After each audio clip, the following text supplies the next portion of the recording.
আপনারা অবগত রয়েছেন, গতকাল ভারতের লোকসভায় ওয়াকফ বিল 2025 পাস হয়েছে এবং যেটা নিয়ে পুরো ইন্ডিয়া বা ভারতবর্ষে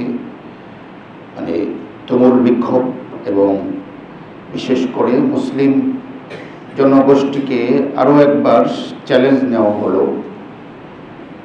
প্রিয় হাজরিন, অতএব আমরা ওয়াকফ নিয়ে কিছু কথা বলতে চাই। যদিও ওয়াকফ একটা বড় চ্যাপ্টার অধ্যায়, এটা 10-15-20 মিনিটের লেকচারে এটা শেষ করা সম্ভবপর নয়। আজকে ছোট করে অল্প কিছু কথা বলবো, যদি থেকে যায় পরবর্তীতে আমরা ওয়াকফ নিয়ে, আসলে ওয়াকফ কী জিনিস। আমরা মুখে মুখে অনেক জিনিস শুনি যে এটা ওয়াকফ করে দিয়েছে, কিন্তু আসলে ওয়াকফটা কি, কেন করতে হয়, এটা স্বরূপ কি, এটা আমরা অধিকাংশ মুসলিমরা কিন্তু জানি না। প্রিয় হাজরিন, তো আসুন,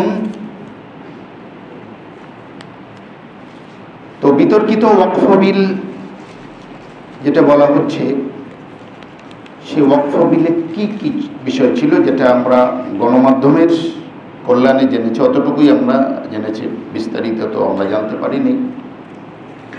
যেটা নিয়ে শুধু মুসলমানরা নয়, অন্যরাও কথা বলছে। তো এটা যেটা সংবাদ মাধ্যমে আসছে সেটা হলো, ইন্ডিয়াতে 10 লাখ একর জমি ওয়াকফ রয়েছে। 10 লাখ একর, যুগান্তরের রিপোর্ট অনুযায়ী। তো এই ওয়াকফ বিলের মাধ্যমে ভারতের কেন্দ্রীয় সরকার তারা চাচ্ছে এখান থেকে বড় ধরনের রাজস্ব আদায় করতে। মেইন উদ্দেশ্য হলো এটা, রাজস্ব আদায় করতে। এবং তাদের ভাষ্য অনুযায়ী অনেক অনেক টাকা রাজস্ব আদায় হওয়া উচিত তাদের ভাষ্য অনুযায়ী, কিন্তু তারা সেরকম পাচ্ছে না। কয়েক হাজার লাখ কোটি রুপি আসে, সেখান থেকে তারা পাচ্ছে 166 কোটি রুপি, এটা তারা বলছে। এই জন্য তারা এই সংশোধনী বিল নিয়ে এসেছে। তো 10 লাখ একর জমি যেহেতু রয়েছে, এ কারণেই এদের দৃষ্টি এই সম্পদের উপর পড়েছে।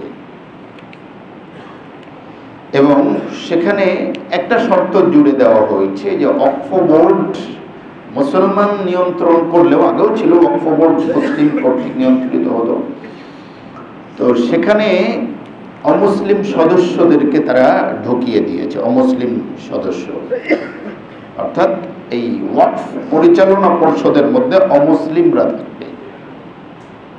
ধীরে ধীরে তারা এটাকে দখল করে নিতে চায়।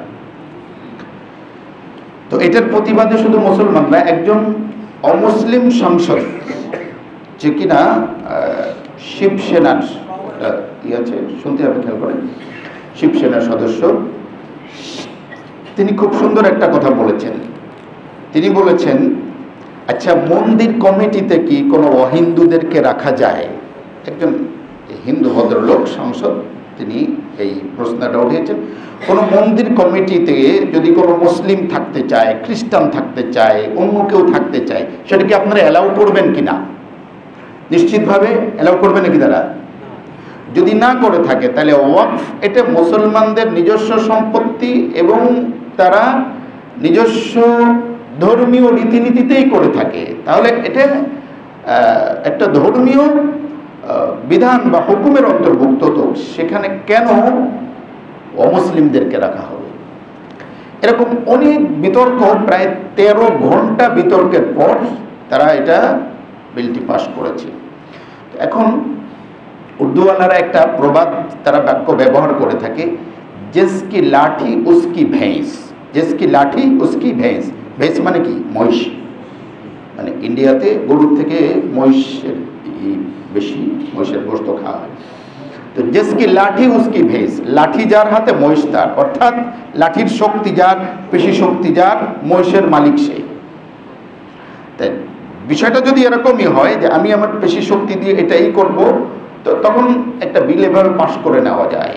বিশ্বের ইতিহাসে মানে আইন আদালত সর্বক্ষেত্রে যেটা দেখা যায়, আইন আদালত শক্তিশালীদের পক্ষে কথা বলে, দুর্বলদের বিপক্ষে কথা বুঝাতে পারছি না পারিনি। ইসলাম একমাত্র ইসলাম যে কিনা ইসলাম সবল আর দুর্বল বলে কথা নয়।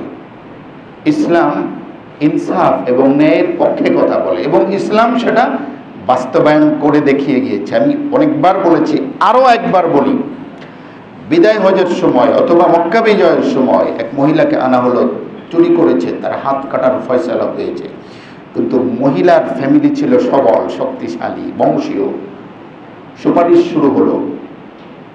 আল্লাহ রসুল সাল্লাল্লাহু আলাইহি ওয়াসাল্লাম শুধু রাগ করেন নাই, বরং উপস্থিত যারা ছিল তাদেরকে এবং অন্যদেরকে ডাকালেন, বলেন ডাকো, সবাইকে ডাকো। আল্লাহ রসুল সাল্লাল্লাহু আলাইহি ওয়াসাল্লাম খুতবা দিলেন, বক্তব্য দিলেন, এবং সেখানে তিনি বললেন যে তোমাদের পূর্বে যারা ছিল তাদের মধ্যে সবলরা যখন কোনো অপরাধ করত তখন তাদেরকে ছেড়ে দেওয়া হতো, আর দুর্বলরা যখন কোনো অপরাধ করত তাদের উপর বিচার বা আইন প্রয়োগ করা হতো। জেনে রাখো, লাউ আন্না ফাতিমাতা বিনতা মুহাম্মাদিন সারাকাত লাকাতাতু ইয়াদাহা, আজকে এই মহিলার জায়গায়, এই মেয়ের জায়গায় আমার মেয়ে মুহাম্মাদের কন্যা ফাতেমা চুরি করলে আমি তার হাতটাও কেটে দিতাম। এবং ইসলাম সেটা বিভিন্ন জায়গায় বাস্তবায়ন করে দেখিয়েছে। কিন্তু 2025 সালে এসে আধুনিক সমাজে আমরা ন্যায়, নীতি, ইনসাফের বিভিন্ন বাক্য ব্যবহার করা সত্ত্বেও এখনো আপনি একটু মাথা দিয়ে চিন্তা করেন, একটু মাথা ব্যবহার করে দেখেন, আইন আদালত কি আসলে দুর্বলের পক্ষে না সবলের পক্ষে? আপনি একটু কয় যে কাজীর গরু কিতাবে আছে, গোয়ালে নেই। আমাদের আইন, আমাদের আদালত, বিচার সব কিছু বই পুস্তক, ধারা উপধারা সব জায়গায় ঠিক আছে, কিন্তু দিন শেষে দেখা যায় এই সকল ধারা উপধারাগুলো বাদ হয়ে যার হাতে শক্তিমত্তা থাকে তার পক্ষেই কথা বলা হয়, ঠিক কিনা? প্রিয় হাজিরিন, এখানেও বিষয়টা ব্যতিক্রম হয় নাই। তো আধুনিক বিশ্বে একটা আইওয়াশের সিস্টেম আছে, আইওয়াশ। আগের যুগে যেটা শক্তিশালী যারা ছিল তারা সবাই এটাই হবে, তো সেটাই হয়ে যেত। আর এখন মানে আইনটাকে ঢাল হিসেবে ব্যবহার করা হয়। জজ, উকিল, যত সিস্টেম আছে সবগুলো তাদেরকে সিস্টেম করে দিয়ে রায় এমনে এমনে হবে, ঠিক আছে? মানে বিচার ফয়সালা হওয়ার এক সপ্তাহ আগেই কি হয়ে যায়, ফয়সালা হয়ে যায়, এবং জজ, উকিল, আদালত, আইন, সিস্টেম সব বলে ঠিক আছে, এমনি এমনি এমনি এমনি সব শেষ হয়ে যায়, তাই না?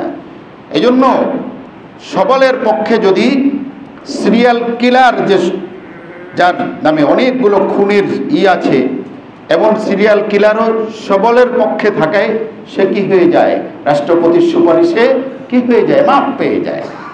আবার অনেক সময় নিরপরাধ ব্যক্তিও কি হয়ে যায়, আইনের জালে ফেসে যায়, অথচ তার কোনো দোষ নেই, ঠিক কিনা? আমি এখানে এই জটিল অঙ্কের মধ্যে যাচ্ছি না, আমি ওয়াকফ নিয়ে কিছু কথা বলতে চাই, প্রিয় হাজিরিন। এই জন্য হয়তো ভারতবর্ষে বা মুসলিম ইন্ডিয়াতে বা ভারতবর্ষে হয়তো ওয়াকফ বিল বা আইনও তারা কার্যকর করে ফেলেছে, হয়তো বাস্তবায়ন করে ফেলবে। কারণ মানুষ যখন একটা জিনিসে হাত দিয়ে সাকসেস হয়ে যায় তখন এর চেয়ে বড়টাকে সে হাত দিতে চায়। এটা জালেম বা জুলুমবাজদের, মানে আবহমান কাল থেকে জুলুমবাজদের এটাই নিয়ম নীতি আমরা দেখে আসছি, ইতিহাস সেই কথা বলে। যখন তারা বাবরি মসজিদের জায়গায় যখন মন্দির করেই ফেলেছে তখন তারা ধীরে ধীরে এর চেয়ে বড় বড় বড় বড় বিষয়গুলো হাতে নিবে। এটা খুব সহজ অঙ্কে কি করা হয়। আর যে একটু আগে বললাম না যে আইন আদালত বিচার সবকিছু বিজয়ীদের সবলদের পক্ষে বলে, এখনো